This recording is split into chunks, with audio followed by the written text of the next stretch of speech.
वंदे पुरुषोत्तमम परम प्रेममय श्री श्री ठाकुर जी की वाणी। आलोचना प्रसंग प्रथम खंड से एकांश।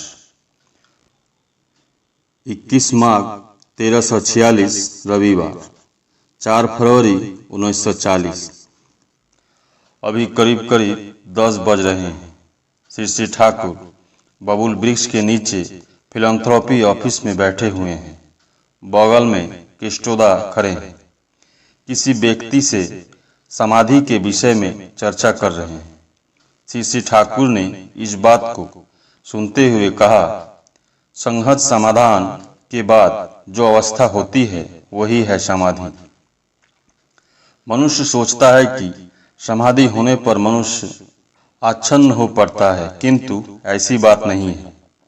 चिंता करते हुए किसी प्रश्न या समस्या के संपूर्ण समाधान होने पर, अर्थात सम्यक धारणा होने से मन ही मन जो तृप्ति का बोध जगता है, जिस आनंद का आवेश आता है, वही अनुभूति ही समाधि है। समाधि विभिन्न प्रकार की होती है। हर चीज का विभिन्न दिशा तो है। एक विषय के विश्व के सभी दिशा जब जानकारी एवं बोध को पकड़ में आते हैं, तभी क्षणिक समाधि होती है। इसलिए कहा जाता है, समाधि में अनंत ज्ञान का भंडार खुल जाता है। सिर्फ बौद्धिक समाधान होने पर उसे समाधि नहीं कहा जाता है, बल्कि बोध में बोध करना चाहिए और सब कुछ इष्ट में सार्थक होना चाहिए। समाधि के साथ ही साथ आता है कर्म। जो समाधान मिलता है उसे उसी क्षण रूपायित किया जाता है। आपका कुछ भी व्यर्थ नहीं होगा। यदि वेश्या के घर जाकर रहे, पेंसिल फेंक कर रहे या बैर खाकर रहे, सब कुछ रहेंगे और अर्थ सहित आ उपस्थित होंगे। आपके विश्व में जो है, इष्ट स्वार्थ प्रतिष्ठा के लिए अपने अनुसार सब कुछ जानना होगा। मनुष्य मात्र में ही निर्तिशय सर्वज्ञ तो बीज है।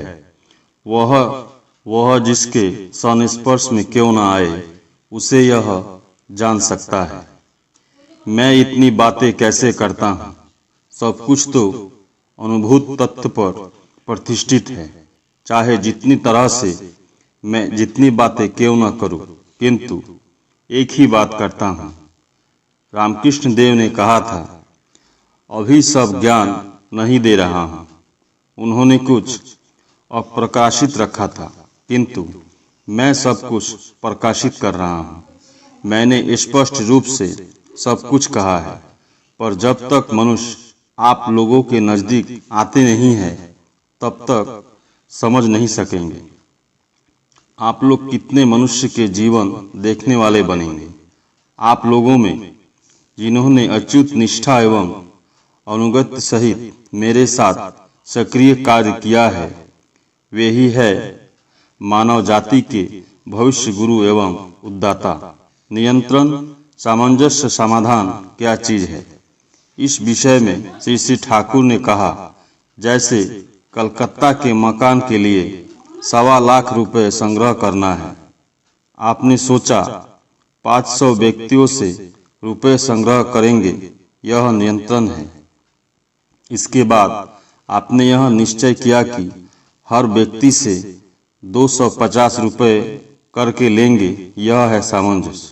इसके बाद आपने चिंता करने के बाद उन रुपयों को संग्रह करने का रास्ता ढूंढ निकाला। यही है आपका समाधान। मामुपेता तू कौन्तेय पुनर्जन्म न विद्यते।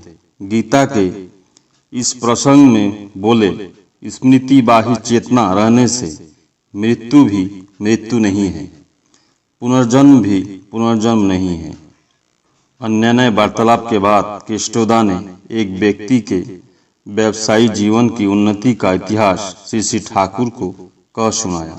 श्री श्री ठाकुर ने सुनकर कहा, सत्यनी की एक नीति उसमें है, चाहे जो जहाँ से उन्नत क्यों न करे, इस नीति पर पहुँचना ही होगा।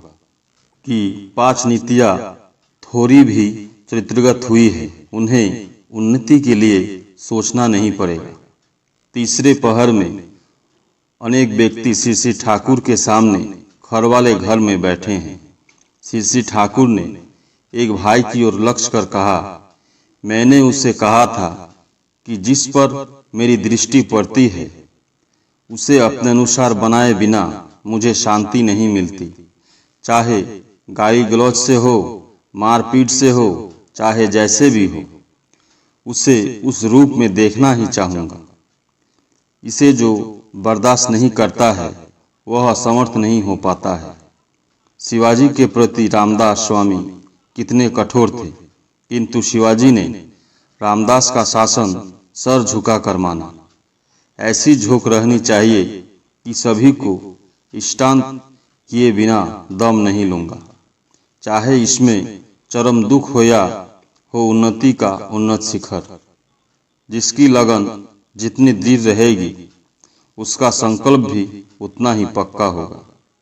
बांध के किनारे खर वाले घर में आज प्रातःकाल श्री ठाकुर बड़े ही प्रसन्न चित्त से वार्तालाप कर रहे हैं। केष्टोदा, रामदा, हरिपददा, उमापददा, खगेंदा, प्रफुल्ल इत्यादि श्री ठाकुर के घर में बैठे हुए हैं।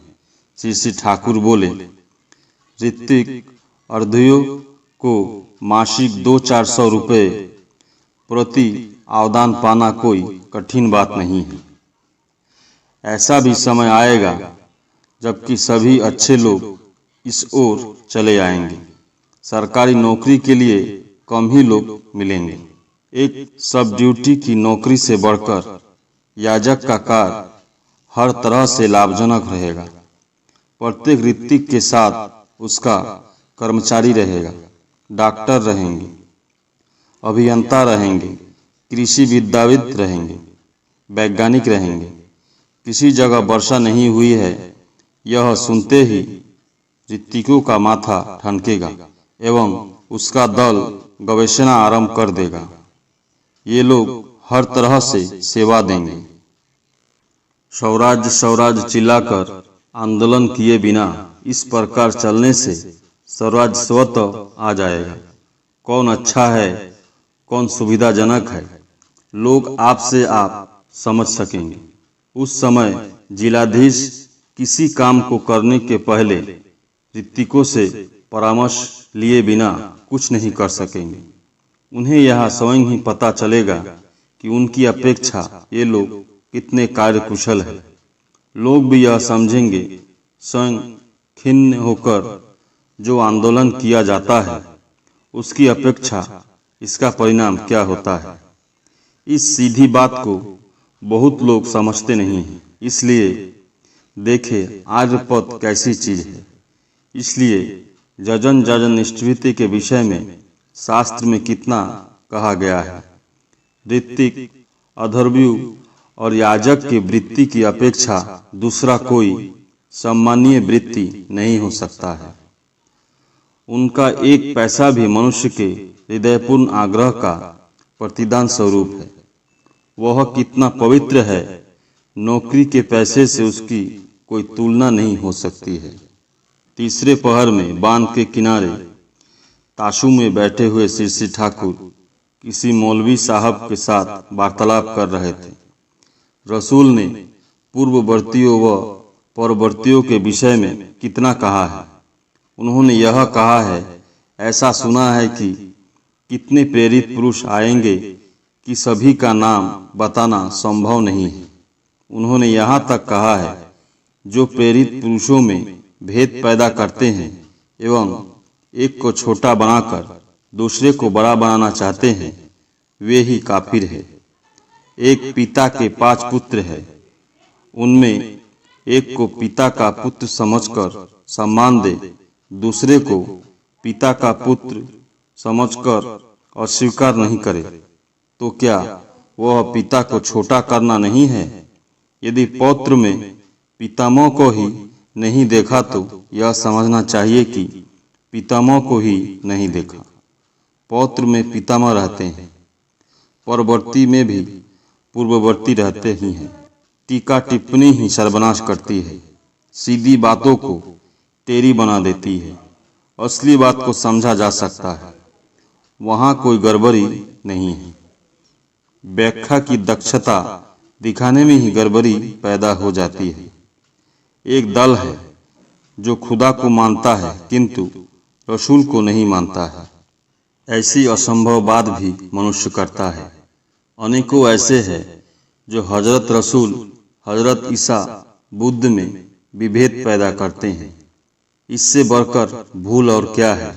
श्री ठाकुर ने रात्रि में कहा, बांग्ला में जितने विभाग है उतनी विश्वविद्यालय होनी चाहिए। एक एक ऋषि के नाम पर एक एक विश्वविद्यालय बने। उसका प्रधान वैशिष्ट्य होगा उनका कार्य पुनरुद्धार करना, उसी विषय में शोध करना, उनके आइडल को पॉपुलराइज करना तथा अन्याय विषयों की भी पढ़ाई होगा। सोने से पहले श्री ठाकुर ने कहा, आज इष्टभृत्य के विषय में 8-10 छंद लिखवाया है। प्रफुल्ल, आप जैसा आंदोलन करना चाह रहे हैं उसका एक जबरदस्त उपादान इष्टभृति है। श्री ठाकुर, महाभारत के समय भी याजन और लोक शिक्षा की विधि व्यवस्था थी। सुना है ऋत्विक अधर्वु का उल्लेख महाभारत में भी है। प्रफुल्ल, आपके आंदोलन के साथ श्री कृष्ण का आंदोलन हर तरह से मिलता जुलता है। मानो यह प्रतिरूप आंदोलन है। राजनीति की बात एक भी छूटी नहीं है। श्री ठाकुर, क्या मिलता है? मैंने सोच विचार कर किसी में हाथ नहीं लगाया, सब उद्भिन्न किया है। न जाने कैसे सब कुछ आ गए हैं। परम प्रेम श्री ठाकुर। सभी गुरु भाई एवं माँ को जय गुरु।